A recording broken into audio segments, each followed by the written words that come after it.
ಎಲ್ಲರಿಗೂ ನಮಸ್ಕಾರ. ಇವತ್ತು ನಾವು ತತ್ವಶಾಸ್ತ್ರದ ಒಂದು ಆಳವಾದ ಚರ್ಚೆಗೆ ಇಳಿಯೋಣ ಅಂತಿದ್ದೀವಿ. ನಮಸ್ಕಾರ. ಹೌದು, ನಮ್ಮತ್ರ ಇರೋದು ಭಾರತೀಯ ಮತ್ತೆ ಪಾಶ್ಚಾತ್ಯ ಚಿಂತನೆಗಳ ಬಗ್ಗೆ ಕೆಲವು ಶೈಕ್ಷಣಿಕ ಟಿಪ್ಪಣಿಲು ಅಂದ್ರೆ ಸ್ಪರ್ಧಾತ್ಮಕ ಪರೀಕ್ಷೆಗಳಿಗೆ ಅಂತ ಸಿದ್ಧಪಡಿಸಿರೋ ಮಾಹಿತಿ ಇದು. ಹೌದು. ಮುಖ್ಯವಾಗಿ ಯುಜಿಸಿ ನೆಟ್ ಸೆಟ್ ಶಿಕ್ಷಣ ಪರೀಕ್ಷೆಗೆ ಸಂಬಂಧಪಟ್ಟ ಹಾಗೆ ರೆಡಿ ಮಾಡಿರೋವಂಥದ್ದು. ತತ್ವಶಾಸ್ತ್ರ ಅಂದ್ರೆ ಅದು ಬಹಳ ವಿಸ್ತಾರವಾದ ವಿಷಯ ಬಿಡಿ. ಹೌದು ಹೌದು. ಆದ್ರೆ ನಮ್ಮ ಇವತ್ತಿನ ಪ್ರಯತ್ನ ಏನಂದ್ರೆ ಈ ವಿಶಾಲ ವಿಷಯದ ತಿರುಳು ಏನಿದೆ, ಪ್ರಮುಖ ಪರಿಕಲ್ಪನೆಗಳು, ಅದನ್ನ ಸ್ಪಷ್ಟಪಡಿಸ್ಕೊಳ್ಳೋದು. ಸರಿ. ಅಂದ್ರೆ ಪರೀಕ್ಷೆಗೆ ಯಾವುದು ಮುಖ್ಯವೋ ಅದನ್ನ ಗಮನದಲ್ಲಿಟ್ಕೊಂಡು. ಹೌದು, ಅದನ್ನ ಗಮನದಲ್ಲಿಟ್ಕೊಂಡು, ಆದ್ರೆ ಸುಮ್ಮನೆ ಪಟ್ಟಿ ಮಾಡೋದಲ್ಲ, ಸ್ವಲ್ಪ ಅರ್ಥ ಮಾಡ್ಕೊಳ್ಳೋಣ ಅಂತ. ಕರೆಕ್ಟ್. ನಮ್ಮ ಉದ್ದೇಶ ಸ್ಪಷ್ಟವಾಗಿದೆ. ಹಾಗಿದ್ರೆ ಈ ಸ್ವಲ್ಪ ಕಷ್ಟ ಅನ್ಸೋ ವಿಷಯವನ್ನ ಚರ್ಚೆ ಮೂಲಕ ಸರಳ ಮಾಡೋಣ. ಯಾವ್ದು ಮುಖ್ಯ, ಯಾವ್ದು ಬೇಗ ನೆನ್ಪಿರುತ್ತೆ ಅಂತ ನೋಡೋಣ. ಖಂಡಿತ. ಓಕೆ, ಹಾಗಾದ್ರೆ ಶುರು ಮಾಡೋಣ ಅಲ್ವಾ? ಫಿಲಾಸಫಿ ಈ ಪದನೇ ಒಂಥರ ಇಂಟ್ರೆಸ್ಟಿಂಗ್. ಗ್ರೀಕ್ ಮೂಲ ಅಲ್ವಾ? ಹೌದು. ಫಿಲಾಸೋಫಿಯಾ ಅಂದ್ರೆ ಜ್ಞಾನದ ಮೇಲಿನ ಪ್ರೀತಿ ಅಂತ. ಜ್ಞಾನದ ಪ್ರೀತಿ. ಈ ಜ್ಞಾನದ ಹುಡುಕಾಟದಲ್ಲಿ ಬೇರೆ ಬೇರೆ ಪ್ರಶ್ನೆಗಳು ಬರ್ತವೆ. ಆಗ ಅದಕ್ಕೆ ತಕ್ಕಂತೆ ಬೇರೆ ಬೇರೆ ಶಾಖೆಗಳು ಹುಟ್ಕೊಂಡಿವೆ. ಹೌದು. ಮೊದಲನೇದು ಬಹುಶಃ ಅತೀ ಮುಖ್ಯವಾದದ್ದು ತತ್ವಮೀಮಾಂಸೆ ಅಂದ್ರೆ ಮೆಟಫಿಸಿಕ್ಸ್. ಮೆಟಫಿಸಿಕ್ಸ್ ಇದ್ರಲ್ಲೇನ್ ಬರುತ್ತೆ? ಇದರಲ್ಲಿ ವಾಸ್ತವ ಅಂದ್ರೆ ಏನು, ಸತ್ಯ ಅಂದ್ರೆ ಏನು, ಈ ತರಹದ ಮೂಲಭೂತ ಪ್ರಶ್ನೆಗಳು. ಓಕೆ. ಇದರಲ್ಲೇ ಬ್ರಹ್ಮಾಂಡ ಹೇಗೆ ಹುಟ್ಟಿತು ಅನ್ನೋ ಕಾಸ್ಮಾಲಜಿ ಬರುತ್ತೆ, ಮತ್ತೆ ಅಸ್ತಿತ್ವ ಅಂದ್ರೆ ಏನು ಅಂತ ಕೇಳೋ ಆಂಟಾಲಜಿನೂ ಸೇರಿದೆ. ಅಂದ್ರೆ ಬೀಯಿಂಗ್, ರಿಯಾಲಿಟಿ, ಈ ತರಹದ ವಿಚಾರಗಳು. ಎಕ್ಸಾಕ್ಟ್ಲಿ. ವಾಸ್ತವದ ಬಗ್ಗೆ ಪ್ರಶ್ನೆಗಳು. ಹಾಗಾದ್ರೆ ನಾವು ತಿಳ್ಕೊಳ್ಳೋದು ಹೇಗೆ? ಜ್ಞಾನದ ಬಗ್ಗೆನೂ ಒಂದು ಶಾಖೆ ಇರ್ಬೇಕಲ್ಲ? ಖಂಡಿತ ಇದೆ. ಅದೇ ಜ್ಞಾನಮೀಮಾಂಸೆ, ಎಪಿಸ್ಟಮಾಲಜಿ ಅಂತಾರಲ್ಲ ಅದು. ಎಪಿಸ್ಟಮಾಲಜಿ. ನಮ್ಗೆ ಜ್ಞಾನ ಹೇಗ್ ಬರುತ್ತೆ, ನಾವು ತಿಳಿದಿದ್ದು ಸರಿನಾ ತಪ್ಪ ಅಂತ ಹೇಗೆ ಹೇಳೋದು, ನಮ್ಮ ತಿಳುವಳಿಕೆಗೆ ಮಿತಿಗಳಿವ್ಯಾ, ಈ ತರಹದ ಪ್ರಶ್ನೆಗಳು. ಇದಕ್ಕೆ ತುಂಬಾನೇ ಹತ್ರ ಇರೋದು ತರ್ಕಶಾಸ್ತ್ರ ಅಂದ್ರೆ ಲಾಜಿಕ್. ಲಾಜಿಕ್ ಇದು ತುಂಬಾ ಕೇಳಿರ್ತೀವಿ. Reasoning, argumentation. ಹೌದು, ತರ್ಕಬದ್ಧವಾಗಿ ಯೋಚಿಸೋದು ಹೇಗೆ ಅನ್ನೋದು. ಇದರಲ್ಲಿ ಮುಖ್ಯವಾಗಿ 2 ವಿಧ ಇದೆ ಗೊತ್ತಾ? ಹೇಳಿ. ಒಂದು ಆಗಮನ ತರ್ಕ, ಇಂಡಕ್ಟಿವ್. ಇನ್ನೊಂದು ನಿಗಮನ ತರ್ಕ, ಡಿಡಕ್ಟಿವ್. ಇಂಡಕ್ಟಿವ್ ಮತ್ತು ಡಿಡಕ್ಟಿವ್. ಇಂಡಕ್ಟಿವ್ ಅಂದ್ರೆ ಕೆಲವು ನಿರ್ದಿಷ್ಟ ಉದಾಹರಣೆಗಳನ್ನ ನೋಡಿ ಒಂದು ಸಾಮಾನ್ಯ ನಿಯಮಕ್ಕೆ ಬರೋದು. ಈಗ ನಾವು ನೋಡಿದ ಕಾಗೆಗಳೆಲ್ಲ ಕಪ್ಪಾಗಿದ್ರೆ ಎಲ್ಲಾ ಕಾಗೆಗಳು ಕಪ್ಪು ಅಂತ ಒಂದು ತೀರ್ಮಾನಕ್ಕೆ ಬರ್ತೀವಲ್ಲ, ಆ ಥರ. ಸ್ಪೆಸಿಫಿಕ್ ಇಂದ ಜನರಲ್ಗೆ. ಸರಿ, ಉದಾಹರಣೆಗಳಿಂದ ನಿಯಮಕ್ಕೆ. ಹೌದು. ಡಿಡಕ್ಟಿವ್ ಅದಕ್ಕೆ ಉಲ್ಟಾ. ಒಂದು ಸಾಮಾನ್ಯ ನಿಯಮ ಇರುತ್ತೆ, ಅದರಿಂದ ಒಂದು ನಿರ್ದಿಷ್ಟ ತೀರ್ಮಾನಕ್ಕೆ ಬರೋದು. ಜನರಲ್ ಇಂದ ಸ್ಪೆಸಿಫಿಕ್. ಎಕ್ಸಾಕ್ಟ್ಲಿ. ಈಗ ಎಲ್ಲಾ ಮನುಷ್ಯರು ಮರ್ತ್ಯರು, ಇದು ಸಾಮಾನ್ಯ ನಿಯಮ. ಸೋಕ್ರೆಟೀಸ್ ಒಬ್ಬ ಮನುಷ್ಯ, ಇದು ನಿರ್ದಿಷ್ಟ. ಹಾಗಾಗಿ ಸೋಕ್ರೆಟೀಸ್ ಮರ್ತ್ಯ, ಇದು ಡಿಡಕ್ಟಿವ್. ನೆನ್ಪಿಡೋಕ್ ಸುಲಭ ಅಂದ್ರೆ DGS. ಡಿಡಕ್ಟಿವ್ ಅಂದ್ರೆ ಜನರಲ್ ಟು ಸ್ಪೆಸಿಫಿಕ್. DGS ಇದು ಚೆನ್ನಾಗಿದೆ. ಇಂಡಕ್ಟಿವ್ ಅದಕ್ಕುಲ್ಟಾ, ಸ್ಪೆಸಿಫಿಕ್ ಟು ಜನರಲ್. ಅಷ್ಟೇ. ಇದು ಸ್ಪಷ್ಟವಾಯ್ತು. ಮುಂದೆ ಮೌಲ್ಯಗಳ ಬಗ್ಗೆನೂ ಒಂದು ಶಾಖೆ ಇದೆ ಅಂದ್ರಲ್ಲ, ಆಕ್ಸಿಯಾಲಜಿ. ಹೌದು, ಆಕ್ಸಿಯಾಲಜಿ. ಇದು ಮೌಲ್ಯಗಳ ಅಧ್ಯಯನ. ಇದರಲ್ಲಿ ಮುಖ್ಯವಾಗಿ 2 ಭಾಗ. ಒಂದು ನೀತಿಶಾಸ್ತ್ರ, ಎಥಿಕ್ಸ್. ಎಥಿಕ್ಸ್ ಸರಿತಪ್ಪು, ಒಳ್ಳೇದು ಕೆಟ್ಟದ್ದು. ಹೌದು, ನಮ್ಮ ನಡತೆ, ಸರಿತಪ್ಪುಗಳ ವಿಶ್ಲೇಷಣೆ. ಇನ್ನೊಂದು ಸೌಂದರ್ಯಶಾಸ್ತ್ರ, ಆಸ್ಥೆಟಿಕ್ಸ್. ಆಸ್ಥೆಟಿಕ್ಸ್ ಅಂದ್ರೆ ಸೌಂದರ್ಯ, ಕಲೆ. ಸೌಂದರ್ಯ ಅಂದ್ರೇನು, ಕಲೆಯ ಉದ್ದೇಶವೇನು, ಇಂಥ ಪ್ರಶ್ನೆಗಳು. ಇದರ ಜೊತೆಗೆ ಸರ್ಕಾರ, ರಾಜಕೀಯ, ನ್ಯಾಯ ಇವುಗಳನ್ನು ಚರ್ಚಿಸೋ ಪೊಲಿಟಿಕಲ್ ಫಿಲಾಸಫಿ ಕೂಡ ಇದೆ. ಈ ಬೇಸಿಕ್ ವಿಭಾಗಗಳು ಗೊತ್ತಿದ್ರೆ ಮುಂದೆ ಬೇರೆ ಬೇರೆ ಫಿಲಾಸಫೀಸ್ ಅರ್ಥ ಮಾಡ್ಕೊಳ್ಳೋಕೆ ಸುಲಭ ಆಗುತ್ತೆ. ಹೌದು, ಇದು ಒಳ್ಳೆ ಫೌಂಡೇಶನ್. ಸರಿ, ಈಗ ನಮ್ಮ ದೇಶದ ತತ್ವಶಾಸ್ತ್ರಗಳ ಕಡೆ ಬರೋಣ. ಭಾರತೀಯ ತತ್ವಶಾಸ್ತ್ರದಲ್ಲಿ ಆಸ್ತಿಕ, ನಾಸ್ತಿಕ ಅಂತ 2 ಮುಖ್ಯ ಗುಂಪುಗಳಿವೆಯಲ್ಲ? ಹೌದು, ಇದು ಒಂದು ಪ್ರಮುಖವಾದ ವಿಂಗಡಣೆ. ಆಸ್ತಿಕ ಅಂದ್ರೆ ಯಾರು ವೇದಗಳನ್ನ ಪ್ರಮಾಣ ಅಂತ ಒಪ್ಪುಕೋತಾರೋ ಆ ಶಾಲೆಗಳು. ಆರ್ಥೋಡಾಕ್ಸ್ ಅಂತಾನೂ ಹೇಳ್ತಾರೆ. ವೇದಗಳನ್ನ ಒಪ್ಪುವವರು. ಹೌದು. ನಾಸ್ತಿಕ ಅಂದ್ರೆ ವೇದಗಳ ಪ್ರಾಮಾಣ್ಯವನ್ನ ಒಪ್ಪದೇ ಇರೋರು, ಹೆಟ್ರೋಡಾಕ್ಸ್ ಶಾಲೆಗಳು. ಸರಿ, ಹಾಗಾದ್ರೆ ಆಸ್ತಿಕ ಶಾಲೆಗಳು ಯಾವುವು? 6 ಮುಖ್ಯವಾದ ಆಸ್ತಿಕ ಶಾಲೆಗಳಿವೆ. ಅವನ್ನ ಷಡ್ದರ್ಶನಗಳು ಅಂತ ಕರೀತಾರೆ. ಅವು ನ್ಯಾಯ, ಇದರ ಸ್ಥಾಪಕರು ಗೌತಮರು, ವೈಶೇಷಿಕ, ಕಣಾದರು, ಸಾಂಖ್ಯ, ಕಪಿಲಮುನಿ, ಯೋಗ, ಪತಂಜಲಿ, ಪೂರ್ವಮೀಮಾಂಸಾ, ಜೈಮಿನಿ ಮತ್ತು ಉತ್ತರಮೀಮಾಂಸಾ ಅಥವಾ ವೇದಾಂತ ಇದಕ್ಕೆ ಬಾದರಾಯಣರು. ಷಡ್ಷ್ ದರ್ಶನಗಳು ಸಾಂಖ್ಯ, ಯೋಗ, ವೇದಾಂತ ಇವುಗಳಿಗೆ ನಮ್ಮ ಚರ್ಚೆಯಲ್ಲಿ ಹೆಚ್ಚು ಒತ್ತು ಅಲ್ವಾ? ಹೌದು, ನಮ್ಮ ಮೂಲದಲ್ಲಿ ಇವುಗಳ ಬಗ್ಗೆ ಹೆಚ್ಚು ವಿವರ ಇದೆ. ಬಹುಶಃ ಪರೀಕ್ಷೆ ದೃಷ್ಟಿಯಿಂದ ಇವು ಜಾಸ್ತಿ ಮುಖ್ಯ ಇರಬಹುದು. ಆದರೂ ಎಲ್ಲ 6 ದರ್ಶನಗಳ ಹೆಸರು, ಸ್ಥಾಪಕರ ಹೆಸರು ತಿಳ್ಕೊಳ್ಳೋದು ಒಳ್ಳೆಯದು. ಖಂಡಿತ. ನಾಸ್ತಿಕ ಶಾಲೆಗಳು? ಮುಖ್ಯವಾಗಿ 3. ಚಾರ್ವಾಕ, ಇದು ಪಕ್ಕಾ ಭೌತವಾದಿ, ಲೋಕಾಯತ ಅಂತಾನೂ ಹೇಳುತ್ತಾರೆ. ಚಾರ್ವಾಕ. ಹೌದು. ಆಮೇಲೆ ಜೈನ ಧರ್ಮ, ವರ್ಧಮಾನ ಮಹಾವೀರರು ಇದರ ಪ್ರಮುಖ ಪ್ರಚಾರಕರು. ಮತ್ತು ಬೌದ್ಧ ಧರ್ಮ, ಸ್ಥಾಪಕರು ಗೌತಮ ಬುದ್ಧ. ನಮ್ಮ ಮೂಲದಲ್ಲಿ ಜೈನ ಮತ್ತು ಬೌದ್ಧ ಧರ್ಮಗಳ ಬಗ್ಗೆ ವಿವರಗಳಿದೆ. ಸರಿ. ಭಾರತೀಯ ತತ್ವಶಾಸ್ತ್ರದಲ್ಲಿ ಇನ್ನೊಂದು ಇಂಟ್ರೆಸ್ಟಿಂಗ್ ವಿಷಯ ಅಂದ್ರೆ ಈ ಕಾರಣಕಾರ್ಯ ಸಂಬಂಧದ ಬಗ್ಗೆ ಬೇರೆ ಬೇರೆ ವಾದಗಳಿವೆ ಅಂತ ಕೇಳಿದ್ದೀನಿ. ಸತ್ಕಾರ್ಯವಾದ, ಅಸತ್ಕಾರ್ಯವಾದ ಅಂತ. ಹೌದು, ಇದು ಬಹಳ ಮುಖ್ಯವಾದ ಚರ್ಚೆ. ಸತ್ಕಾರ್ಯವಾದ ಇದನ್ನ ಮುಖ್ಯವಾಗಿ ಸಾಂಖ್ಯದರ್ಶನ ಹೇಳುತ್ತೆ. ಸತ್ ಅಂದ್ರೆ ಇರುವುದು, ಅಂದ್ರೆ ಕಾರ್ಯ ಅನ್ನೋದು ಕಾರಣದಲ್ಲಿ ಮೊದಲೇ ಸೂಕ್ಷ್ಮ ರೂಪದಲ್ಲಿ ಇದೆ. ಮೊದಲೇ ಇರುತ್ತಾ? ಹೇಗೆ? ಉದಾಹರಣೆಗೆ, ಎಳ್ಳಿನಿಂದ ಎಣ್ಣೆ ತೆಗಿತೀವಿ ಅಂದ್ರೆ ಆ ಎಣ್ಣೆ ಅನ್ನೋದು ಎಳ್ಳಲ್ಲಿ ಮೊದಲೇ ಇತ್ತು ಅಂತ ಸಾಂಖ್ಯ ಹೇಳುತ್ತೆ. ಅದನ್ನ ಜಸ್ಟ್ ಹೊರತೆಗ್ದಿದ್ದೀವಿ ಅಷ್ಟೇ. ಇದನ್ನ ಪರಿಣಾಮವಾದ ಅಂತಾನೂ ಹೇಳ್ತಾರೆ. ಅಂದ್ರೆ ಕಾರಣವೇ ಕಾರ್ಯವಾಗಿ ಪರಿವರ್ತನೆ ಆಗುತ್ತೆ. ಓ ಹಾಗೆ. ಹಾಗಾದ್ರೆ ಅಸತ್ಕಾರ್ಯವಾದ? ಅಸತ್ ಅಂದ್ರೆ ಇಲ್ಲದ್ದು. ಇದನ್ನ ಮುಖ್ಯವಾಗಿ ನ್ಯಾಯದರ್ಶನ ಹೇಳುತ್ತೆ. ಇದರ ಪ್ರಕಾರ ಕಾರ್ಯವು ಕಾರಣದಲ್ಲಿ ಮೊದಲೇ ಇರೋದಿಲ್ಲ, ಅದು ಹೊಸದಾಗಿ ಆರಂಭ ಆಗುತ್ತೆ. ಹೊಸ ಸೃಷ್ಟಿ. ಹೌದು. ಉದಾಹರಣೆಗೆ, ಹಾಲಿನಿಂದ ಮೊಸರು ಆಗುತ್ತೆ. ಮೊಸರು ಅನ್ನೋದು ಹಾಲಲ್ಲಿ ಮೊದಲೇ ಇರಲಿಲ್ಲ ಅಲ್ವಾ? ಅದು ಹೊಸದಾಗಿ ಹುಟ್ಕೊಳ್ತಾ ಇದೆ. ಅದಕ್ಕೆ ಇದನ್ನ ಆರಂಭವಾದ ಅಂತಾನೂ ಹೇಳ್ತಾರೆ. ಸರಿ. ಸತ್ಕಾರ್ಯವಾದ ಸಾಂಖ್ಯ ಮೊದಲೇ ಇರುತ್ತೆ, ಅಸತ್ಕಾರ್ಯವಾದ ನ್ಯಾಯ ಹೊಸದಾಗಿ ಬರುತ್ತೆ. ಕರೆಕ್ಟ್. ಸಾಂಖ್ಯಕ್ಕೆ ಅಂತಿಮ ಕಾರಣ ಪ್ರಕೃತಿ, ನ್ಯಾಯಕ್ಕೆ ಪರಮಾಣುಗಳು ಇತ್ಯಾದಿ. ಈ ವ್ಯತ್ಯಾಸಗಳು ಬೇರೆ ಬೇರೆ ದರ್ಶನಗಳನ್ನ ಅರ್ಥ ಮಾಡ್ಕೊಳ್ಳಕ್ಕೆ ಸಹಾಯ ಮಾಡುತ್ತೆ. ತುಂಬಾ ಇಂಟ್ರೆಸ್ಟಿಂಗ್ ಇದು. ಈಗ ಸಾಂಖ್ಯ ದರ್ಶನದ ಬಗ್ಗೆ ಸ್ವಲ್ಪ ಡೀಟೇಲ್ ಆಗಿ ನೋಡೋಣವಾ? ಕಪಿಲಮುನಿ ಸ್ಥಾಪಕರು ಅಂದ್ರೆ? ಹೌದು, ಕಪಿಲರ ಸಾಂಖ್ಯ ಸೂತ್ರ ಮೂಲ ಗ್ರಂಥ. ಆದ್ರೆ ಈಗ ಜಾಸ್ತಿ ಪ್ರಚಲಿತದಲ್ಲಿರೋದು ಈಶ್ವರಕೃಷ್ಣ ಬರೆದ ಸಾಂಖ್ಯಕಾರಿಕ. ಇದು ಅದರ ವಿವರಣೆ. ಸಾಂಖ್ಯಕಾರಿಕ. ಓಕೆ. ಸಾಂಖ್ಯದ ಅಡಿಪಾಯ 2 ಮೂಲ ತತ್ವಗಳು. ಒಂದು ಪುರುಷ, ಇನ್ನೊಂದು ಪ್ರಕೃತಿ. ಪುರುಷ ಮತ್ತು ಪ್ರಕೃತಿ. ಪುರುಷ ಅಂದ್ರೆ ಶುದ್ಧ ಚೇತನ, ಅರಿವು, ಕಾನ್ಷಿಯಸ್ನೆಸ್. ಅದು ಈ ಜಗತ್ತಿನ ವಿಕಾಸದಲ್ಲಿ ನೇರವಾಗಿ ಭಾಗವಹಿಸಲ್ಲ. ಅದು ಕಾರಣನೂ ಅಲ್ಲ, ಕಾರ್ಯನೂ ಅಲ್ಲ. ಹಾಗಾದ್ರೆ ಪ್ರಕೃತಿ? ಪ್ರಕೃತಿ ಅಂದ್ರೆ ಮೂಲ ವಸ್ತು, ಜಡ, ಅದು ಮ್ಯಾಟರ್ ಮಾದರಿ. ಆದ್ರೆ ಈ ಭೌತಿಕ ಜಗತ್ತು ಏನಿದೆ ಅದೆಲ್ಲದರ ವಿಕಾಸಕ್ಕೆ ಇದೇ ಮೂಲ ಕಾರಣ, ದಿ ಅಲ್ಟಿಮೇಟ್ ಕಾಸ್. ಪ್ರಕೃತಿಗೆ 3 ಗುಣಗಳಿವೆ ಅಂತಾರಲ್ಲ, ಸತ್ವ, ರಜಸ್, ತಮಸ್. ಹೌದು, ಇದು ಸಾಂಖ್ಯದ ಬಹಳನೇ ಒಂದು ಕೇಂದ್ರ ಪರಿಕಲ್ಪನೆ. ಪ್ರಕೃತಿ ಅಂದ್ರೇನೆ ಈ 3 ಗುಣಗಳ ಸಾಮ್ಯಾವಸ್ಥೆ, ಈಕ್ವಿಲಿಬ್ರಿಯಂ ಸ್ಟೇಟ್. ಅವು ಏನು? ಸತ್ವಗುಣ ಅಂದ್ರೆ ತಿಳಿವು, ಲಘುತ್ವ, ಸುಖ, ಸಂತೋಷ. ಇದಕ್ಕೆ ಬಿಳಿ ಬಣ್ಣದ ಸಂಕೇತ. ರಜಸ್ ಅಂದ್ರೆ ಚಟುವಟಿಕೆ, ಕ್ರಿಯಾಶೀಲತೆ, ಉತ್ಸಾಹ, ದುಃಖ. ಇದಕ್ಕೆ ಕೆಂಪು ಬಣ್ಣ. ತಮಸ್ ಅಂದ್ರೆ ಜಡತ್ವ, ಭಾರ, ಅಜ್ಞಾನ, ಆಲಸ್ಯ. ಇದಕ್ಕೆ ಕಪ್ಪು ಬಣ್ಣ. ಬಿಳಿ, ಕೆಂಪು, ಕಪ್ಪು, ಸತ್ವ, ರಜಸ್, ತಮಸ್. ಹೌದು, ಈ 3 ಗುಣಗಳು ಯಾವಾಗ್ಲೂ ಇರ್ತವೆ.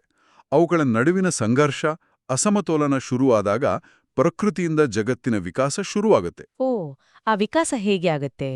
25 ತತ್ವಗಳ ಒಂದು ಚಾರ್ಟ್ ಇದೆ ಅಂತ ಹೇಳಿದ್ರಿ ಮೂಲದಲ್ಲಿ. ಹೌದು, ಇದು ಸಾಂಖ್ಯದ ಸೃಷ್ಟಿಕ್ರಮವನ್ನು ತೋರಿಸೋ ನಕ್ಷೆ ಇದ್ದಾಗೆ.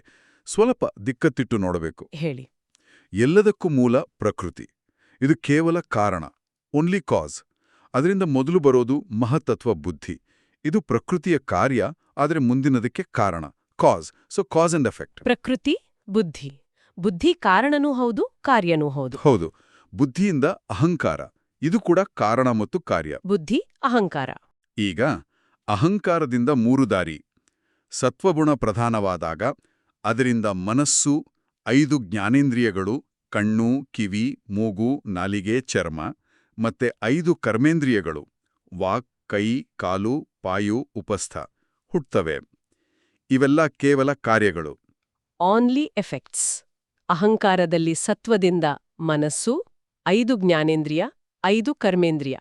ಇವು ಕೇವಲ ಕಾರ್ಯಗಳು. ಹೌದು. ಅದೇ ಅಹಂಕಾರದಲ್ಲಿ ತಮೋಗುಣ ಪ್ರಧಾನವಾದಾಗ ಅದರಿಂದ 5 ತನ್ಮಾತ್ರೆಗಳು ಹುಟ್ಟುತ್ತವೆ.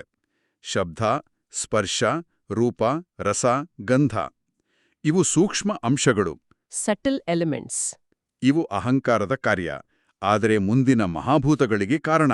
ಓ, ತನ್ಮಾತ್ರೆಗಳು ಕಾರಣ ಮತ್ತು ಕಾರ್ಯ 2. ಹೌದು. ಈ 5 ತನ್ಮಾತ್ರೆಗಳಿಂದ 5 ಮಹಾಭೂತಗಳು ಹುಟ್ಟುತ್ತವೆ. ಆಕಾಶ ಶಬ್ದದಿಂದ, ವಾಯು ಸ್ಪರ್ಶದಿಂದ, ಅಗ್ನಿ ರೂಪದಿಂದ, ಜಲ ರಸದಿಂದ, ಪೃಥ್ವಿ ಗಂಧದಿಂದ. ಇವು ಸ್ಥೂಲ ಅಂಶಗಳು. Gross elements. ಇವು ಕೇವಲ ಕಾರ್ಯಗಳು. ತನ್ಮಾತ್ರೆ, ಮಹಾಭೂತಗಳು. ಇವು ಕೇವಲ ಕಾರ್ಯಗಳು. ಸರಿ, ಇಲ್ಲಿಗೆ ಎಷ್ಟು ತತ್ವಗಳಾದ್ವು? ನೋಡಿ, ಪ್ರಕೃತಿ ಪ್ಲಸ್ ಮಹತ್ ಪ್ಲಸ್ ಅಹಂಕಾರ ಪ್ಲಸ್ ಮನಸ್ಸು ಪ್ಲಸ್ 5 ಜ್ಞಾನೇಂದ್ರಿಯ ಪ್ಲಸ್ 5 ಕರ್ಮೇಂದ್ರಿಯ ಪ್ಲಸ್ 5 ತನ್ಮಾತ್ರೆ ಪ್ಲಸ್ 5 ಮಹಾಭೂತ = 1 + 1 + 1 + 1 + 10 + 5 + 5 = 24. 24 ತತ್ವಗಳು. ಇನ್ನೊಂದು ಅದೇ ಪುರುಷ ಚೇತನ, ಅದು 25ನೇ ತತ್ವ. ಅದು ಈ 24ರಿಂದ ಬೇರೆ. ಅದು ಕಾರಣವೂ ಅಲ್ಲ, ಕಾರ್ಯವೂ ಅಲ್ಲ. ನೈದರ್ ಕಾಸ್ ನಾರ್ ಎಫೆಕ್ಟ್. ವಾ, ಪ್ರಕೃತಿ ಕೇವಲ ಕಾರಣ, ಮಹತ್ ಅಹಂಕಾರ 5 ತನ್ಮಾತ್ರೆಗಳು ಕಾರಣ ಮತ್ತು ಕಾರ್ಯ, ಮನಸ್ಸು 10 ಇಂದ್ರಿಯಗಳು 5 ಮಹಾಭೂತಗಳು ಕೇವಲ ಕಾರ್ಯ, ಪುರುಷ ಕಾರಣವೂ ಅಲ್ಲ, ಕಾರ್ಯವೂ ಅಲ್ಲ. ಹೀಗೆ 25 ತತ್ವಗಳು. ಕರೆಕ್ಟ್. ಈ ವರ್ಗೀಕರಣ ಬಹಳ ಮುಖ್ಯ.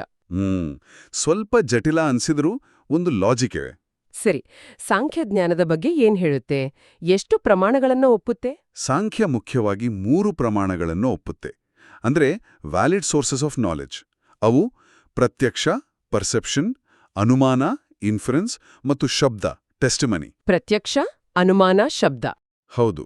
ಶಿಕ್ಷಣದ ದೃಷ್ಟಿಯಿಂದ ನೋಡುವುದಾದ್ರೆ ಅಂತಃಕರಣ, ಮನಸ್ಸು, ಅಹಂಕಾರ, ಬುದ್ಧಿ ಸೇರಿ, ಮತ್ತು ಮುಕ್ತಿ ಅಥವಾ ಅಪವರ್ಗ ಲಿಬರೇಷನ್ ಅಂದ್ರೆ ಪುರುಷನಿಗೆ ತನ್ನ ನಿಜ ಸ್ವರೂಪದ ಅರಿವಾಗಿ ಪ್ರಕೃತಿಯ ಬಂಧನದಿಂದ ಬಿಡುಗಡೆ ಹೊಂದುವುದು. ಇವು ಮುಖ್ಯ ಪರಿಕಲ್ಪನೆಗಳು.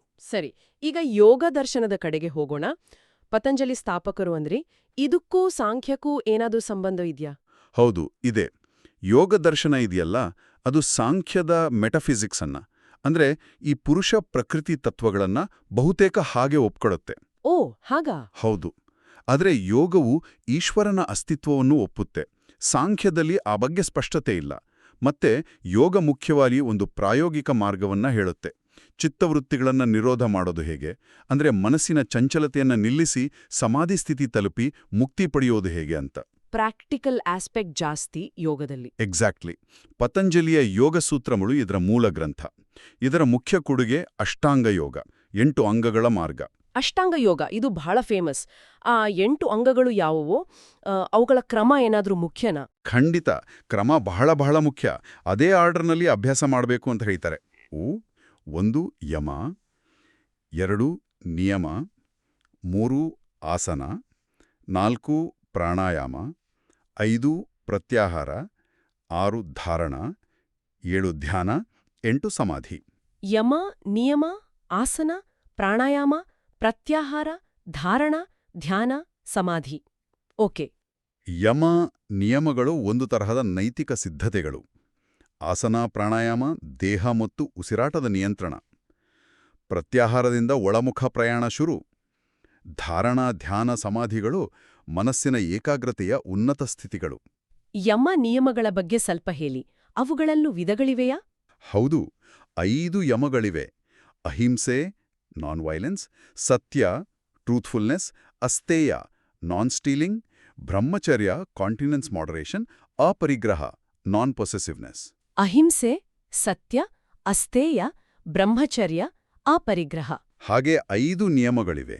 ಶೌಚ ಕ್ಲೆನ್ಲಿನೆಸ್, ಸಂತೋಷ ಕಂಟೆಂಟ್ಮೆಂಟ್, ತಪಸ್ ಆಸ್ಟೆರಿಟಿ ಡಿಸಿಪ್ಲಿನ್, ಸ್ವಾಧ್ಯಾಯ ಸೆಲ್ಫ್ ಸ್ಟಡಿ, ಈಶ್ವರ ಪ್ರಣಿಧಾನ ಸರೆಂಡರ್ ಟು ಗಾಡ್. ಶೌಚ, ಸಂತೋಷ, ತಪಸ್, ಸ್ವಾಧ್ಯಾಯ, ಈಶ್ವರ ಪ್ರಣಿಧಾನ ಇವು ಜೈನ ಧರ್ಮದ ಮಹಾವ್ರತಗಳ ಹಾಗೆ ಕೇಳಿಸ್ತವೆ. ಹೌದು, ಹೋಲಿಕೆ ಇದೆ.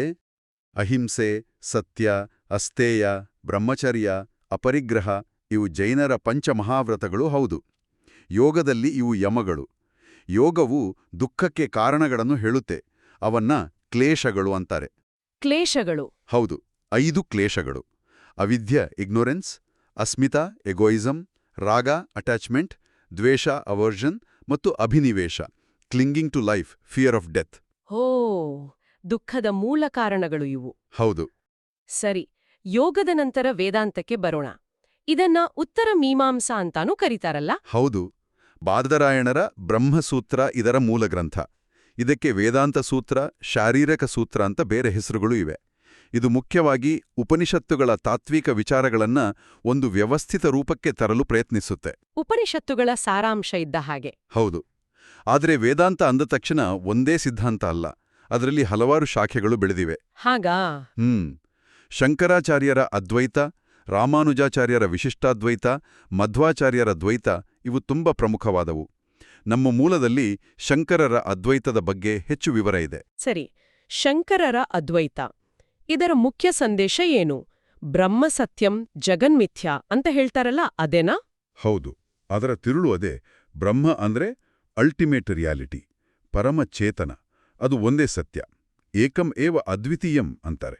ಅಂದ್ರೆ ಒಂದೇ, ಎರಡನೇದಿಲ್ಲದ್ದು. ಬ್ರಹ್ಮ ಮಾತ್ರ ಸತ್ಯ. ಹೌದು. ನಾವೀ ಕಾಣುವ ಜಗತ್ತಿದೆಯಲ್ಲ, ಇದು ಮಾಯೆಯಿಂದಾಗಿ ಹೀಗೆ ಕಾಣಿಸ್ತಾ ಇದೆ. ಮಿಥ್ಯಾ ಅಂದ್ರೆ ಪೂರ್ತಿ ಸುಳ್ಳು ಅಂತಲ್ಲ, ಬದಲಾಗಿ ಇದು ತೋರಿಕೆಯ ಸತ್ಯ, ರಿಲೇಟಿವ್ ರಿಯಾಲಿಟಿ, ಆಬ್ಸಲ್ಯೂಟ್ ರಿಯಾಲಿಟಿ ಅಲ್ಲ. ಹಗ್ಗವನ್ನ ನೋಡಿ ಹಾವು ಅಂತ ಭ್ರಮಿಸ್ತೀವಲ್ಲ, ಆ ಥರ. ಓ, ಅಂದ್ರೆ ಪಾರಮಾರ್ಥಿಕ ಸತ್ಯ ಬ್ರಹ್ಮ ಮಾತ್ರ, ವ್ಯಾವಹಾರಿಕ ಸತ್ಯ ಜಗತ್ತು. ಎಕ್ಸಾಕ್ಟ್ಲಿ. ಅಂತಿಮವಾಗಿ ಜೀವ ಅಂದ್ರೆ ನಮ್ಮ ವ್ಯಕ್ತಿಗತ ಆತ್ಮ ಮತ್ತೆ ಬ್ರಹ್ಮ ಒಂದೇ. ಜೀವೋ ಬ್ರಹ್ಮೈವ ನಾಪರಃ. ಈ ಅರಿವು ಬರುವುದೇ ಮೋಕ್ಷ. ಆತ್ಮ ಮತ್ತು ಪರಮಾತ್ಮ ಒಂದೇ ಅನ್ನೋ ಅರಿವು. ಹೌದು. ಅದ್ವೈತವು 6 ಪ್ರಮಾಣಗಳನ್ನು ಒಪ್ಕೊಳ್ಳುತ್ತೆ. ಮತ್ತೆ ಜ್ಞಾನವನ್ನ ಪರಾವಿದ್ಯ, ಹೈಯರ್ ನಾಲೆಜ್, ಬ್ರಹ್ಮಜ್ಞಾನ, ಮತ್ತು ಅಪರಾವಿದ್ಯ, ಲೋವರ್ ನಾಲೆಜ್, ಲೌಕಿಕ ಜ್ಞಾನ ಅಂತ ವಿಂಗಡಿಸುತ್ತೆ. ಜ್ಞಾನದಲ್ಲೂ 2 ವಿಧ. ಮೋಕ್ಷಕ್ಕೆ ದಾರಿ ಅಂದ್ರೆ ಶ್ರವಣ, ಗುರುವಿನಿಂದ ಕೇಳುವುದು, ಮನನ, ಚಿಂತನೆ ಮಾಡುವುದು, ಮತ್ತು ನಿಧಿಧ್ಯಾಸನ, ಧ್ಯಾನ ಮಾಡುವುದು. ಶ್ರವಣ, ಮನನ, ನಿಧಿಧ್ಯಾಸನ. ಸರಿ. ಆತ್ಮನ ಸುತ್ತ ಪಂಚಕೋಶಗಳು ಇವೆ ಅಂತನೂ ಮೂಲದಲ್ಲಿ ಹೇಳಿದ್ಯಲ್ಲ? ಹೌದು. ಇದು ತೈತ್ತಿರೀಯ ಉಪನಿಷತ್ತಿನ ಒಂದು ಪರಿಕಲ್ಪನೆ. ನಮ್ಮ ಆತ್ಮನ ಸುತ್ತ 5 ಪದರಗಳು ಅಥವಾ ಹೊದಿಕೆಗಳು ಅಂತ. 5 ಹೊದಿಕೆಗಳು? ಹೌದು. ಹೊರಗಿನಿಂದ ಒಳಗೆ ಈ ಕ್ರಮದಲ್ಲಿ ನೆನ್ಪಿಡಬೇಕು. ಅನ್ನಮಯ ಕೋಶ, ಫಿಸಿಕಲ್ ಬಾಡಿ; ಪ್ರಾಣಮಯ ಕೋಶ, ವೈಟಲ್ ಎನರ್ಜಿ ಬಾಡಿ; ಮನೋಮಯ ಕೋಶ, ಮೆಂಟಲ್ ಬಾಡಿ; ವಿಜ್ಞಾನಮಯ ಕೋಶ, ಇಂಟೆಲೆಕ್ಚುಯಲ್ ಬಾಡಿ; ಮತ್ತು ಆನಂದಮಯ ಕೋಶ, ಬ್ಲಿಸ್ ಬಾಡಿ. ಅನ್ನಮಯ, ಪ್ರಾಣಮಯ, ಮನೋಮಯ, ವಿಜ್ಞಾನಮಯ, ಆನಂದಮಯ. ಆನಂದಮಯ ಕೋಶ ಆತ್ಮಕ್ಕೆ ಅತೀ ಹತ್ತಿರವಾದದ್ದು. ಈ ಕ್ರಮ ಮುಖ್ಯ. ಸರಿ, ಆಸ್ತಿಕ ದರ್ಶನಗಳ ಕೆಲವು ಮುಖ್ಯ ಅಂಶಗಳನ್ನ ನೋಡಿದ್ವಿ. ಈಗ ನಾಸ್ತಿಕ ದರ್ಶನಗಳ ಕಡೆ ಬರೋಣ. ಬೌದ್ಧ ಧರ್ಮದ ಬಗ್ಗೆ ಏನ್ ಹೇಳೆ? ಗೌತಮ ಬುದ್ಧ ಸ್ಥಾಪಿಸಿದ ಬೌದ್ಧ ಧರ್ಮದ ಕೇಂದ್ರ ಬಿಂದು 4 ಆರ್ಯ ಸತ್ಯಗಳು, 4 ನೋಬಲ್ ಟ್ರೂತ್ಸ್. 4 ಆರ್ಯ ಸತ್ಯಗಳು? ಹೌದು. 1. ದುಃಖ, ಲೈಫ್ ಇನ್ವಾಲ್ವ್ ಸಫರಿಂಗ್. 2. ದುಃಖ ಸಮುದಾಯ, there is a cause for suffering, ಅದು ನಮ್ಮ ಆಸೆ ಅಥವಾ ತೃಷ್ಣೆ. 3. ದುಃಖ ನಿರೋಧ, it is possible to end suffering. 4. ದುಃಖ ನಿರೋಧಗಾಮಿನಿ ಪ್ರತಿಪದ, there is a path to end suffering, ಅದೇ ಆರ್ಯ ಅಷ್ಟಾಂಗ ಮಾರ್ಗ. ದುಃಖ ಇದೆ, ಅದಕ್ಕೆ ಕಾರಣ ಇದೆ, ಅದನ್ನ ನಿವಾರಿಸ್ಬೋದು, ಅದಕ್ಕೆ ದಾರಿ ಇದೆ. ಸಿಂಪಲ್ ಆಗಿ ಹೇಳಿದ್ರೆ ಹೀಗೆ. ಹೌದು, ಬಹಳ ಸ್ಪಷ್ಟವಾಗಿದೆ. ಆ ದಾರಿ ಯಾವುದು ಅಂದ್ರೆ ಆರ್ಯ ಅಷ್ಟಾಂಗ ಮಾರ್ಗ, 8 ಅಂಗಗಳ ದಾರಿ. ಆ 8 ಅಂಗಗಳು ಯಾವುವು? ಅದರಲ್ಲಿ ಏನಾದ್ರೂ ವಿಭಾಗಗಳಿವ್ಯಾ? ಹೌದು. ಆ 8 ಅಂಗಗಳು: ಸಮ್ಯಕ್, ರೈಟ್ ಅಂಡರ್ಸ್ಟ್ಯಾಂಡಿಂಗ್; ಸಂಕಲ್ಪ, ಥಾಟ್; ವಾಕ್, ಸ್ಪೀಚ್; ಕರ್ಮಾಂತ, ಆಕ್ಷನ್; ಆಜೀವ, ಲೈವ್ಲಿಹುಡ್; ವ್ಯಾಯಾಮ, ಎಫರ್ಟ್; ಸ್ಮೃತಿ, ಮೈಂಡ್ಫುಲ್ನೆಸ್; ಸಮಾಧಿ, ಕಾನ್ಸಂಟ್ರೇಷನ್. ಎಲ್ಲದಕ್ಕೂ ಸಮ್ಯಕ್ ಅಂದ್ರೆ ಸರಿಯಾದ ಅಂತ ಸೇರಿಸ್ಬೇಕು. ಹೌದು. ಇವುಗಳನ್ನ 3 ಗುಂಪುಗಳಾಗಿ ವಿಂಗಡಿಸಬಹುದು: ಪ್ರಜ್ಞಾ, ವಿಸ್ಡಮ್; ಇದರಲ್ಲಿ ದೃಷ್ಟಿ ಸಂಕಲ್ಪ ಬರುತ್ತೆ. ಶೀಲ ಎಥಿಕಲ್ ಕಂಡಕ್ಟ್, ಇದರಲ್ಲಿ ವಾಕ್ ಕರ್ಮಾಂತ ಆಜೀವ ಬರುತ್ತೆ. ಮತ್ತು ಸಮಾಧಿ ಮೆಂಟಲ್ ಡಿಸಿಪ್ಲಿನ್, ಇದರಲ್ಲಿ ವ್ಯಾಯಾಮ ಸ್ಮೃತಿ ಸಮಾಧಿ ಬರುತ್ತೆ. ಪ್ರಜ್ಞಾ ಶೀಲ ಸಮಾಧಿ ಈ ವಿಭಾಗ ನೆನಪಿಡೋಕೆ ಸುಲಭ. ಬೌದ್ಧ ಧರ್ಮದ ಬೇರೆ ಮುಖ್ಯ ಸಿದ್ಧಾಂತಗಳು ಅಂದ್ರೆ ಪ್ರತೀತ್ಯ ಸಮುತ್ಪಾದ, ಅಂದ್ರೆ ಎಲ್ಲವೂ ಕಾರಣಕಾರ್ಯ ಸಂಬಂಧದಿಂದ ಒಂದನ್ನೊಂದು ಅವಲಂಬಿಸಿ ಹುಟ್ಟುತ್ತೆ ಅನ್ನೋದು. ಎಲ್ಲವೂ ಇಂಟರ್ ಕನೆಕ್ಟೆಡ್. ಹೌದು. ಮತ್ತೆ ಕ್ಷಣಿಕವಾದ, ಎಲ್ಲವೂ ಪ್ರತಿಕ್ಷಣ ಬದಲಾಗುತ್ತಿರುತ್ತೆ, ಶಾಶ್ವತ ಅಂತ ಏನೂ ಇಲ್ಲ. ಮತ್ತು ಅನಾತ್ಮವಾದ, ಶಾಶ್ವತವಾದ ಬದಲಾಗದ ಆತ್ಮ ಅನ್ನೋ ಒಂದು ವಸ್ತು ಇಲ್ಲ ಅನ್ನೋದು. ಕ್ಷಣಿಕವಾದ ಅನಾತ್ಮವಾದ ಇವು ವಿಶಿಷ್ಟವಾಗಿವೆ. ಮೂಲದಲ್ಲಿ ಅಗ್ಗ ಸಿಕ್ಕ ಪ್ರಣಾಳಿ ಅಂತಾನೂ ಒಂದಿದೆ. ಹೌದು, ಅಗ್ಗ ಸಿಕ್ಕಾ ಪ್ರಣಾಳಿ. ಇದನ್ನ ಮಾನಿಟೋರಿಯಲ್ ಸಿಸ್ಟಮ್ಗೆ ಹೋಲಿಸ್ಬೋದು. ಅಂದ್ರೆ ಹಿರಿಯ ವಿದ್ಯಾರ್ಥಿಗಳು ಕಿರಿಯರಿಗೆ ಕಲಿಸೋ ಪದ್ಧತಿ ಬೌದ್ಧ ವಿಹಾರಗಳಲ್ಲಿ ಇತ್ತು ಅಂತ. ಓ ಇಂಟ್ರೆಸ್ಟಿಂಗ್. ಸರಿ, ಈಗ ಜೈನ ಧರ್ಮಕ್ಕೆ ಬರೋಣ. ಮಹಾವೀರರು 24ನೇ ತೀರ್ಥಂಕರರು ಅಲ್ವಾ? ಹೌದು, 24ನೇ ಮತ್ತು ಕೊನೆಯ ತೀರ್ಥಂಕರರು. ಮೊದಲನೆಯವರು ಋಷಭದೇವ. ತೀರ್ಥಂಕರ ಅಂದ್ರೆ ದಾರಿ ತೋರುವವರು. ಜಿನ ಅಂದ್ರೆ ಇಂದ್ರಿಯಗಳನ್ನ ಗೆದ್ದವನು ಅಂತ. ಇದರ ಮುಖ್ಯ ತತ್ವಗಳು? ಜೈನ ಧರ್ಮದ ಅತ್ಯಂತ ಪ್ರಮುಖ ತತ್ವ ಅಂದ್ರೆ ಅಹಿಂಸೆ. ಅದಕ್ಕೆ ಅವರು ಅತ್ಯಂತ ಹೆಚ್ಚು ಒತ್ತು ಕೊಡ್ತಾರೆ. ಅಹಿಂಸಾ ಪರಮೋಧರ್ಮ ಅನ್ನೋದು ಇದರ ಮೂಲ ಮಂತ್ರವೇ ಸರಿ. ಅಹಿಂಸೆ. ಇದರ ಜೊತೆಗೆ ತ್ರಿರತ್ನಗಳೂ ಇವೆ. ಸಮ್ಯಕ್ ದರ್ಶನ ರೈಟ್ ಫೇತ್, ಸಮ್ಯಕ್ ಜ್ಞಾನ ರೈಟ್ ನಾಲೆಡ್ಜ್ ಮತ್ತು ಸಮ್ಯಕ್ ಚಾರಿತ್ರ್ಯ ರೈಟ್ ಕಂಡಕ್ಟ್. ಇವು ಮೋಕ್ಷಕ್ಕೆ ದಾರಿ. ತ್ರಿರತ್ನಗಳು. ಮತ್ತೆ ಪಂಚಮಹಾವ್ರತಗಳು ಇವೆ ಅಲ್ಲ? ಹೌದು, ಸನ್ಯಾಸಿಗಳಿಗ ಪಾಲಿಸಲು 5 ಮಹಾವ್ರತಗಳು. ಅಹಿಂಸೆ, ಸತ್ಯ, ಅಸ್ತೇಯ ಕದಿಯದಿರುವುದು, ಬ್ರಹ್ಮಚರ್ಯ ಸಂಯಮ ಮತ್ತು ಅಪರಿಗ್ರಹ ಸಂಗ್ರಹ ಮಾಡದಿರುವುದು. ಇವು ಯೋಗದ ಯಮಗಳನ್ನೇ ಹೋಲ್ತವೆ. ಹೌದು ಹೌದು. ಜೈನ ಧರ್ಮದ 2 ವಿಶಿಷ್ಟ ಪರಿಕಲ್ಪನೆಗಳ ಬಗ್ಗೆ ಕೇಳಿದ್ದೀನಿ. ಅನೇಕಾಂತವಾದ ಮತ್ತು ಸ್ಯಾದ್ವಾದ ಅಂದ್ರೆ ಏನು? ಹೌದು, ಇವು ಜೈನ ತತ್ವಶಾಸ್ತ್ರದ ಬಹಳ ವಿಶಿಷ್ಟ ಕೊಡುಗೆಗಳು. ಅನೇಕಾಂತವಾದ ಅಂದ್ರೆ ಸತ್ಯಕ್ಕೆ ಅನೇಕ ಮುಖಗಳಿವೆ, ಅನೇಕ ಪ್ಲಸ್ ಅಂತ. Reality is multifaceted. ಯಾವುದೇ ವಸ್ತುವನ್ನ ಅಥವಾ ವಿಚಾರವನ್ನ ಒಂದೇ ದೃಷ್ಟಿಕೋನದಿಂದ ಪೂರ್ತಿಯಾಗಿ ಅರ್ಥ ಮಾಡ್ಕೊಳ್ಳೋಕ್ಕಾಗಲ್ಲ. ಸತ್ಯ ಸಾಪೇಕ್ಷ ಅಂತ.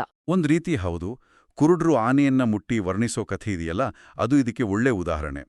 ಪ್ರತಿಯೊಬ್ಬರು ಹೇಳಿದ್ದು ಅವರವರ ದೃಷ್ಟಿಯನ್ನ ಸರಿ, ಆದ್ರೆ ಪೂರ್ಣ ಸತ್ಯ ಅದಲ್ಲ. ಅರ್ಥ ಆಯ್ತು. ಹಾಗಾದ್ರೆ ಸ್ಯಾದ್ವಾದ? ಸ್ಯಾದ್ವಾದ ಅಂದ್ರೆ ಷರತ್ತುಬದ್ಧ ಜ್ಞಾನ ಅಥವಾ ಬಹುಶಃವಾದ. ಸ್ಯಾದ್ ಅಂದ್ರೆ ಪರ್ಹ್ಯಾಪ್ಸ್ ಅಥವಾ ಮೇಬಿ. ನಾವು ಯಾವುದೇ ವಿಷಯದ ಬಗ್ಗೆ ಮಾತಾಡುವಾಗ ಅದು ಯಾವ ದೃಷ್ಟಿಕೋನದಿಂದ ಸತ್ಯ ಅನ್ನೋದನ್ನ ಸ್ಪಷ್ಟಪಡಿಸ್ಬೇಕು. ಸಂಪೂರ್ಣ ಸತ್ಯ ಹೇಳೋಕ್ ಸಾಧ್ಯವಿಲ್ಲ ಅನ್ನೋ ವಿನಯ ಇದರಲ್ಲಿ ಕಾಣುತ್ತೆ. ಅಂದ್ರೆ ಬಹುಶಃ ಈ ದೃಷ್ಟಿಕೋನದಿಂದ ಇದು ಹೀಗಿದೆ ಅಂತ ಹೇಳೋದು. ಹೌದು, ಇದು ಹಠಮಾರಿತನವನ್ನ ಡಾಗ್ಮೆಟಿಸಮ್ ಅನ್ನ ತಿರಸ್ಕರಿಸುತ್ತೆ. ಜೈನರು ಜ್ಞಾನದ ಹಲವು ವಿಧಗಳನ್ನು ಹೇಳ್ತಾರೆ. ಅದರಲ್ಲಿ ಕೇವಲ ಜ್ಞಾನ, ಆಮ್ನಿಸಿಯನ್ಸ್ ಅನ್ನೋದು ಅತ್ಯುನ್ನತ ಪರಿಪೂರ್ಣ ಜ್ಞಾನ.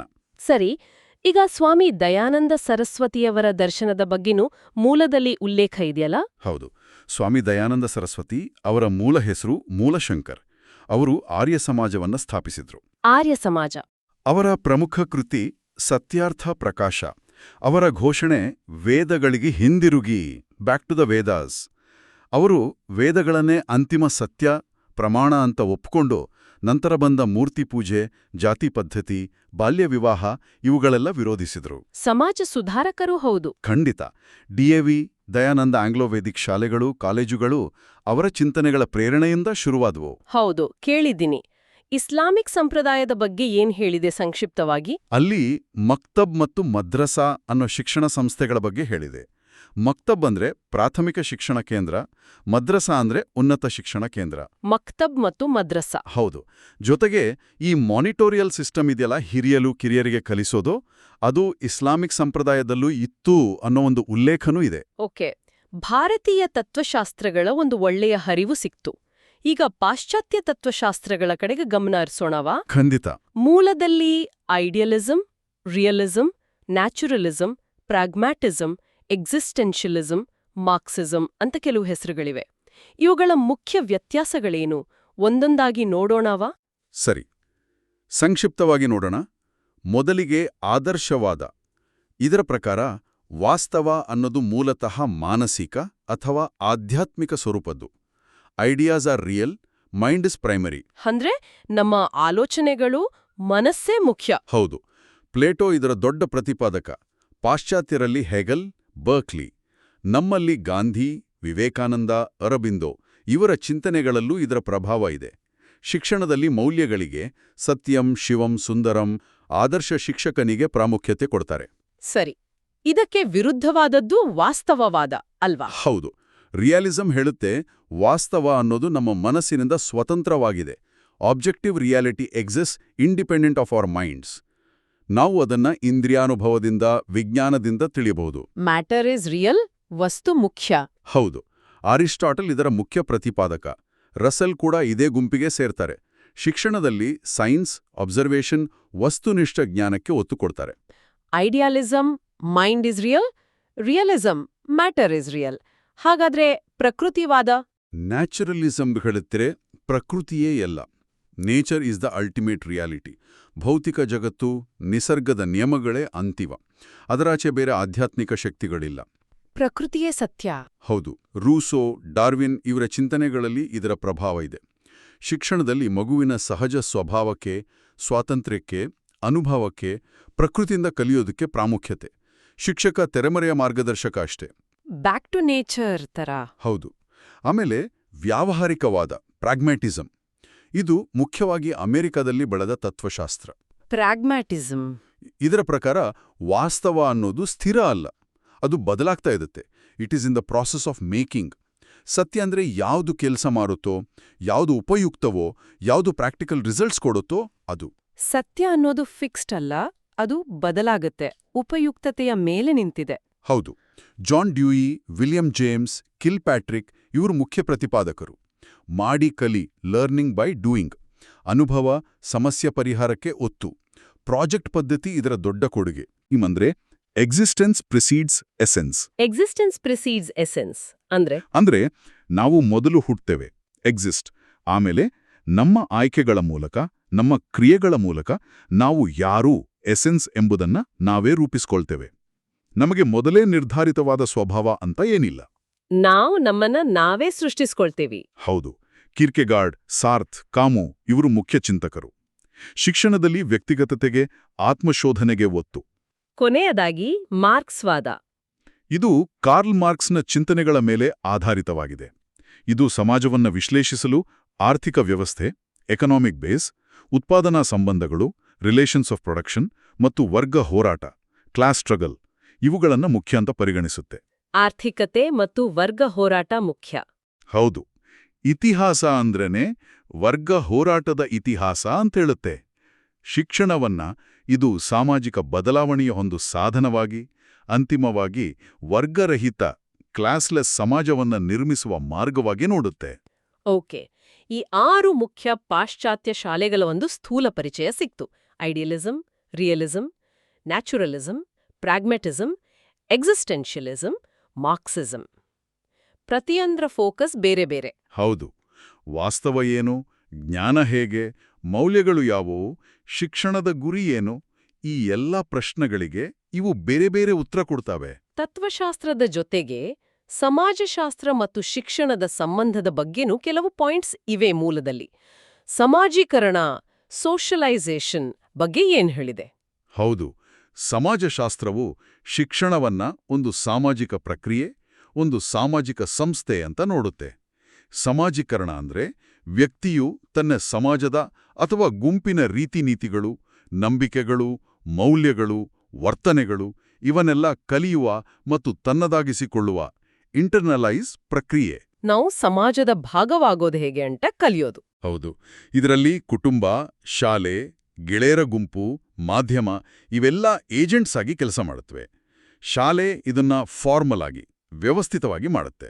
ಸಂಸ್ಕೃತಿಗೂ ಶಿಕ್ಷಣಕ್ಕೂ ಇರೋ ಸಂಬಂಧ ಏನು? ಸಂಸ್ಕೃತಿ ಅಂದ್ರೆ ಒಂದು ಪೀಳಿಗೆಯಿಂದ ಇನ್ನೊಂದಕ್ಕೆ ಹರಿದು ಬರುವ ಜೀವನ ವಿಧಾನ ಅಲ್ವಾ? ಜ್ಞಾನ, ನಂಬಿಕೆ, ಕಲೆ, ನೀತಿ, ಕಾನೂನು, ಪದ್ಧತಿಗಳು ಇವೆಲ್ಲ ಸೇರಿ. ಶಿಕ್ಷಣ ಏನ್ ಮಾಡುತ್ತೆ ಅಂದ್ರೆ ಈ ಸಂಸ್ಕೃತಿಯನ್ನ ಪ್ರತಿಬಿಂಬಿಸುತ್ತೆ, ಅದನ್ನ ಕಾಪಾಡುತ್ತೆ ಮತ್ತೆ ಮುಂದಿನ ಪೀಳಿಗೆಗೆ ವರ್ಗಾಯಿಸುತ್ತೆ. ಶಿಕ್ಷಣ ಸಂಸ್ಕೃತಿಯ ವಾಹಕ. ಹೌದು. ನಮ್ಮ ಪಠ್ಯಕ್ರಮ, ನಾವು ಕಲಿಸೋ ವಿಧಾನ, ಶಾಲೆಯ ವಾತಾವರಣ ಎಲ್ಲದರ ಮೇಲೂ ಸಂಸ್ಕೃತಿಯ ಪ್ರಭಾವ ಇರುತ್ತೆ. ಸಮಾಜವನ್ನ ಅರ್ಥ ಮಾಡ್ಕೊಳ್ಳೋಕೆ ಬೇರೆ ಬೇರೆ ಸಿದ್ಧಾಂತಗಳಿವೆ ಅಂತನೂ ಹೇಳಿದೆ. Structural functionalism, conflict theory. ಹೌದು, ಮೂಲದಲ್ಲಿ 3 ಸಿದ್ಧಾಂತಗಳನ್ನು ಸಂಕ್ಷಿಪ್ತವಾಗಿ ಹೇಳಿದೆ. ಒಂದು ರಚನಾತ್ಮಕ ಕ್ರಿಯಾತ್ಮಕವಾದ, ಸ್ಟ್ರಕ್ಚರಲ್ ಫಂಕ್ಷನಲಿಸಂ. ಇದನ್ನ ಡರ್ಕಿಮ್ನಂತಹ ಚಿಂತಕರು ಬೆಳೆಸಿದ್ರು. ಇದು ಸಮಾಜವನ್ನ ಒಂದು ದೇಹದ ಹಾಗೆ ನೋಡುತ್ತೆ. ದೇಹದ ಹಾಗೆ? ಹೌದು. ದೇಹದಲ್ಲಿ ಹೇಗೆ ಬೇರೆ ಬೇರೆ ಅಂಗಗಳು ತಮ್ಮ ತಮ್ಮ ಕೆಲಸ ಮಾಡಿ ಇಡೀ ದೇಹ ಆರೋಗ್ಯವಾಗಿರೋ ಹಾಗೆ ನೋಡ್ಕೊಳ್ತಾವೋ, ಹಾಗೆ ಸಮಾಜದಲ್ಲೂ ಕುಟುಂಬ, ಶಿಕ್ಷಣ, ಆರ್ಥಿಕತೆ, ರಾಜಕೀಯ ಇವೆಲ್ಲ ತಮ್ಮ ತಮ್ಮ ಕಾರ್ಯಗಳನ್ನ ಫಂಕ್ಷನ್ಸ್ ನಿರ್ವಹಿಸಿ ಸಮಾಜದ ಸ್ಥಿರತೆಗೆ, ಸ್ಟೆಬಿಲಿಟಿಗೆ ಕಾರಣವಾಗ್ತವೆ ಅಂತ ಇದು ಹೇಳುತ್ತೆ. ಶಿಕ್ಷಣದ ಕೆಲಸ ಅಂದ್ರೆ ಮೌಲ್ಯಗಳನ್ನ ಕಲಿಸೋದು, ಕೌಶಲ್ಯ ಕೊಡೋದು, ಸಮಾಜೀಕರಣ ಮಾಡೋದು. ಸಮಾಜದ ಸ್ಥಿರತೆಗೆ ಒತ್ತು. ಹೌದು. ಎರಡನೇದು ಸಂಘರ್ಷ ಸಿದ್ಧಾಂತ, ಕಾನ್ಫ್ಲಿಕ್ಟ್ ಥಿಯರಿ. ಇದು ಮಾರ್ಕ್ಸ್ನ ಚಿಂತನೆಗಳಿಂದ ಪ್ರಭಾವಿತವಾಗಿದೆ. ಇದು ಸಮಾಜವನ್ನ ಸ್ಥಿರ ಅಂತ ನೋಡಲ್ಲ, ಬದಲಿಗೆ ನಿರಂತರ ಸಂಘರ್ಷದ ವೇದಿಕೆ ಅಂತ ನೋಡುತ್ತೆ. ಸಂಘರ್ಷ? ಹೌದು. ಅಧಿಕಾರ, ಸಂಪನ್ಮೂಲ, ಸ್ಥಾನಮಾನ ಇವುಗಳಿಗಾಗಿ ಸಮಾಜದಲ್ಲಿ ಬೇರೆ ಬೇರೆ ಗುಂಪುಗಳು, ಉದಾಹರಣೆ ಸಾಮಾಜಿಕ ವರ್ಗಗಳು, ಜನಾಂಗಗಳು, ಲಿಂಗಗಳು ನಡುವೆ ಯಾವಾಗಲೂ ಹೋರಾಟ ನಡೀತಾನೇ ಇರುತ್ತೆ ಅಂತ ಇದು ಹೇಳುತ್ತೆ. ಶಿಕ್ಷಣವು ಈ ಹೋರಾಟದಲ್ಲಿ ಪ್ರಬಲ ಗುಂಪುಗಳ ಹಿತಾಸಕ್ತಿಯನ್ನ ಕಾಪಾಡಬಹುದು, ಅಸಮಾನತೆಯನ್ನ ಮುಂದುವರಿಸಬಹುದು ಅಂತಾನೂ ಇದು ವಾದಿಸುತ್ತೆ. ಇದು ಬೇರೆ ಆಯಾಮವನ್ನೇ ಕೊಡುತ್ತೆ. ಹೌದು. ಮೂರನೆಯದು ಸಾಂಕೇತಿಕ ಅಂತರಕ್ರಿಯಾವಾದ, ಸಿಂಬಾಲಿಕ್ ಇಂಟ್ರಾಕ್ಷನಿಸಂ. ಇದು ಮೈಕ್ರೋ ಲೆವೆಲ್ ಅನಾಲಿಸಿಸ್. ಅಂದ್ರೆ ಸಮಾಜದ ದೊಡ್ಡ ಸ್ಟ್ರಕ್ಚರ್ಗಳ ಬದಲು ವ್ಯಕ್ತಿಗಳ ನಡುವಿನ ದಿನನಿತ್ಯದ ಸಂವಹನವನ್ನ, ಇಂಟರಾಕ್ಷನ್ ನೋಡುತ್ತೆ. ವ್ಯಕ್ತಿಗಳ ನಡುವಿನ ಇಂಟರಾಕ್ಷನ್? ಹೌದು. ನಾವು ಹೇಗೆ ಚಿಹ್ನೆಗಳು, ಸಿಂಬಲ್ಸ್, ಭಾಷೆ, ಲ್ಯಾಂಗ್ವೇಜ್ ಬಳಸಿ ಅರ್ಥಗಳನ್ನ ಸೃಷ್ಟಿಸ್ತೀವಿ, ಹಂಚ್ಕೊಳ್ತೀವಿ, ನಮ್ಮ ಸಾಮಾಜಿಕ ವಾಸ್ತವವನ್ನ ನಿರ್ಮಿಸ್ಕೊಳ್ತೀವಿ ಅನ್ನೋದನ್ನ ಇದು ವಿಶ್ಲೇಷಿಸುತ್ತೆ. ಮೀಡ್, ಜಾರ್ಜ್ ಹರ್ಬರ್ಟ್ ಮೀಡ್ ಇದರ ಪ್ರಮುಖ ಚಿಂತಕ. ತರಗತಿಯಲ್ಲಿ ಶಿಕ್ಷಕ-ವಿದ್ಯಾರ್ಥಿ ಸಂಬಂಧ, ಅವರ ನಡುವಿನ ಮಾತುಕತೆ ಇವುಗಳನ್ನ ಅರ್ಥ ಮಾಡಿಕೊಳ್ಳೋಕೆ ಇದು ಸಹಾಯ ಮಾಡುತ್ತೆ. ಫಂಕ್ಷನಲಿಸಂ, ಕಾನ್ಫ್ಲಿಕ್ಟ್ ಥಿಯರಿ, ಸಿಂಬಾಲಿಕ್ ಇಂಟರಾಕ್ಷನಿಸಂ. ಸಮಾಜವನ್ನ ನೋಡೋ 3 ಬೇರೆ ಬೇರೆ ಕನ್ನಡಕಗಳು ಇದ್ದಾಗೆ. ಹೌದು, ಚೆನ್ನಾಗಿ ಹೇಳಿದ್ರಿ. ಸರಿ, ಕೊನೆಯ ಭಾಗಕ್ಕೆ ಬರ್ತಾ ಇದೀವಿ. ಕೆಲವು ಪ್ರಮುಖ ಶಿಕ್ಷಣ ಚಿಂತಕರ ಬಗ್ಗೆನೂ ಮೂಲದಲ್ಲಿ ಉಲ್ಲೇಖ ಇದೆ. ಅವರ ಮುಖ್ಯ ಕೊಡುಗೆಗಳನ್ನ ಒಮ್ಮೆ ನೆನ್ಪಿಸ್ಕೊಳ್ಬಹುದಾ? ಖಂಡಿತ. ಸ್ವಾಮಿ ವಿವೇಕಾನಂದರು ಅವರದು ಮನುಷ್ಯ ನಿರ್ಮಾಣ ಶಿಕ್ಷಣ. ಶಿಕ್ಷಣ ಅಂದ್ರೆ ವ್ಯಕ್ತಿಯಲ್ಲಿ ಈಗಾಗಲಿರೋ ಪರಿಪೂರ್ಣತೆಯನ್ನ ಬೆಳಿಪಡಿಸುವುದು ಅಂತ ಹೇಳಿದ್ರು. ರಾಷ್ಟ್ರೀಯತೆ, ಸೇವೆಗೆ ಒತ್ತು ಕೊಟ್ರು. ಮನುಷ್ಯ ನಿರ್ಮಾಣ ಶಿಕ್ಷಣ. ಹೌದು. ರವೀಂದ್ರನಾಥ್ ಟ್ಯಾಗೋರ್ ವಿಶ್ವಭಾರತಿ ಸ್ಥಾಪಿಸಿದ್ರು. ಶಿಕ್ಷಣವು ಪ್ರಕೃತಿಯೊಂದಿಗೆ, ಕಲೆಯೊಂದಿಗೆ, ಮಾನವೀಯತೆಯೊಂದಿಗೆ ಇರಬೇಕು ಅಂತ ಪ್ರತಿಪಾದಿಸಿದ್ರು. ವಿಶ್ವಭಾರತಿ, ಟ್ಯಾಗೋರ್. ಮಹಾತ್ಮ ಗಾಂಧೀಜಿ ಅವರ ನೈ ತಾಲೀಮ್ ಅಥವಾ ಮೂಲಭೂತ ಶಿಕ್ಷಣ. ಶಿಕ್ಷಣವು ಜೀವನಕ್ಕೆ ಸಂಬಂಧಿಸಿರಬೇಕು, ಕಾಯಕದ ಮೂಲಕ ಕಲಿಬೇಕು ಅಂತ ಹೇಳಿದ್ರು. ತಲೆ, ಹೃದಯ, ಕೈ, ಹೆಡ್, ಹಾರ್ಟ್, ಹ್ಯಾಂಡ್, 3H. ನೈ ತಾಲೀಮ್. ಶ್ರೀ ಅರಬಿಂದೋ ಅವರದು ಸಮಗ್ರ ಶಿಕ್ಷಣ, ಇಂಟೆಗ್ರಲ್ ಎಜುಕೇಷನ್. ವ್ಯಕ್ತಿಯ ದೈಹಿಕ, ಪ್ರಾಣಿಕ, ಮಾನಸಿಕ, ಚೈತಸಿಕ ಮತ್ತು ಆಧ್ಯಾತ್ಮಿಕ ಹೀಗೆ ಎಲ್ಲ ಆಯಾಮಗಳ ವಿಕಾಸ ಆಗ್ಬೇಕು ಅಂತ ಹೇಳಿದರು. ಸಮಗ್ರ ಶಿಕ್ಷಣ. ಆಮೇಲೆ ಜೆ ಕೃಷ್ಣಮೂರ್ತಿ ಅವರು ಯಾವುದೇ ಸಿದ್ಧಾಂತಕ್ಕೆ ಕೊಟ್ಟು ಬೀಳದೆ ಸ್ವಯಂ ಅರಿವು, ಸೆಲ್ಫ್ ನಾಲೆಡ್ಜ್, ಭಯದಿಂದ ಮುಕ್ತಿ, ಪೂರ್ಣ ವ್ಯಕ್ತಿತ್ವದ ವಿಕಾಸಕ್ಕೆ ಒತ್ತು ಕೊಟ್ರು. ಪರೀಕ್ಷೆ ಸ್ಪರ್ಧೆಗಳನ್ನ ಪ್ರಶ್ನಿಸಿದ್ರು. ಜೆ ಕೃಷ್ಣಮೂರ್ತಿ. ಪಾಲೋ ಫ್ರೈರೆ ಬ್ರೆಜಿಲ್ನ ಶಿಕ್ಷಣ ಚಿಂತಕ. ಅವರದು ವಿಮರ್ಶಾತ್ಮಕ ಶಿಕ್ಷಣಶಾಸ್ತ್ರ, ಕ್ರಿಟಿಕಲ್ ಪೆಡಗಾಗಿ. ಶಿಕ್ಷಣವು ಕೇವಲ ಮಾಹಿತಿಯನ್ನ ತುಂಬೋ ಬ್ಯಾಂಕಿಂಗ್ ಮಾದರಿ ಆಗಬಾರದು, ಬದಲಿಗೆ ಅದು ವಿದ್ಯಾರ್ಥಿಗಳಲ್ಲಿ ತಮ್ಮ ಸಮಾಜದ ವಾಸ್ತವತೆಗಳ ಬಗ್ಗೆ ವಿಮರ್ಶಾತ್ಮಕವಾಗಿ ಯೋಚಿಸುವ ಶಕ್ತಿ, ಪ್ರಜ್ಞಾವಂತಿಕೆ ಬೆಳೆಸಬೇಕು ಅಂದ್ರು. ಪ್ರಜ್ಞಾವಂತಿಕೆ, ಕಾನ್ಶಿಯಂಟೈಸೇಷನ್. ಹೌದು. ಪೀಡಿತರ ಶಿಕ್ಷಣಶಾಸ್ತ್ರ, ಪೆಡಗಾಜಿ ಆಫ್ ದ ಅಪ್ರೆಸ್ಡ್ ಅವರ ಬಹಳ ಪ್ರಭಾವಿ ಪುಸ್ತಕ. ನೆಲ್ ನ್ಯಾಡಿಂಗ್ಸ್ ಇವರು ಕಾಳಜಿಯ ನೀತಿಶಾಸ್ತ್ರವನ್ನ, ಎಥಿಕ್ಸ್ ಆಫ್ ಕೇರ್ನ ಶಿಕ್ಷಣಕ್ಕೆ ತಂದ್ರು. ತರ್ಕ, ನಿಯಮಗಳಿಗಿಂತ ಸಂಬಂಧಗಳು ಮತ್ತು ಕಾಳಜಿ, ಕೇರ್ ಶಿಕ್ಷಣದ ಕೇಂದ್ರದಲ್ಲಿರಬೇಕು ಅಂತ ವಾದಿಸಿದ್ರು. Ethics of care. ಸರಿ, ಮೂಲದಲ್ಲಿ ಕೊನೆಯಲ್ಲಿ ಸಾವಿತ್ರಿಬಾಯಿ ಫುಲೆ ಮತ್ತು ಮೇರಿ ವೋಲ್ಸ್ಟೋನ್ಕ್ರಾಫ್ಟ್ ಅವರ ಹೆಸರನ್ನು ಉಲ್ಲೇಖಿಸಲಾಗಿದೆ. ಹೌದು, ಮಹಿಳಾ ಶಿಕ್ಷಣದ ಪ್ರವರ್ತಕರು. ಹೌದು, ಸಾವಿತ್ರಿಬಾಯಿ ಫುಲೆ ಭಾರತದ ಮೊದಲ ಮಹಿಳಾ ಶಿಕ್ಷಕಿ, ಸಮಾಜ ಸುಧಾರಕಿ. ಮೇರಿ ವೋಲ್ಸ್ಟೋನ್ಕ್ರಾಫ್ಟ್ ಪಾಶ್ಚಾತ್ಯ ಸ್ತ್ರೀವಾದಿ ಚಿಂತನೆಯ ಪ್ರಮುಖರು, ಮಹಿಳಾ ಹಕ್ಕುಗಳಿಗಾಗಿ ವಾದಿಸಿದ್ರು. ಭಾರತೀಯ ಮತ್ತು ಪಾಶ್ಚಾತ್ಯ ತತ್ವಶಾಸ್ತ್ರ ಜೊತೆಗೆ ಸಮಾಜಶಾಸ್ತ್ರ ಮತ್ತು ಶಿಕ್ಷಣ ಚಿಂತನೆಗಳ ಒಂದು ವಿಶಾಲವಾದ ನೋಟವನ್ನ ನಾವು ಈ ಚರ್ಚೆಯಲ್ಲಿ ಪಡೆದಿದ್ದೇವೆ. ಸ್ಪರ್ಧಾತ್ಮಕ ಪರೀಕ್ಷೆಯ ದೃಷ್ಟಿಯಿಂದ ಗುರುತಿಸಲಾದ ಮುಖ್ಯ ಅಂಶಗಳನ್ನ ಚರ್ಚೆಯ ರೂಪದಲ್ಲಿ ಅರ್ಥ ಮಾಡ್ಕೊಳ್ಳಕ್ಕೆ ಪ್ರಯತ್ನಿಸಿದ್ದೇವೆ. ಹೌದು, ಇದು ಕೇವಲ ಒಂದು ಕಿರುನೋಟ ಅಂತ ಹೇರಬಹುದು. ತತ್ವಶಾಸ್ತ್ರ ಅನ್ನೋದು ನಿಜಕ್ಕೂ ಒಂದು ಸಾಗರ.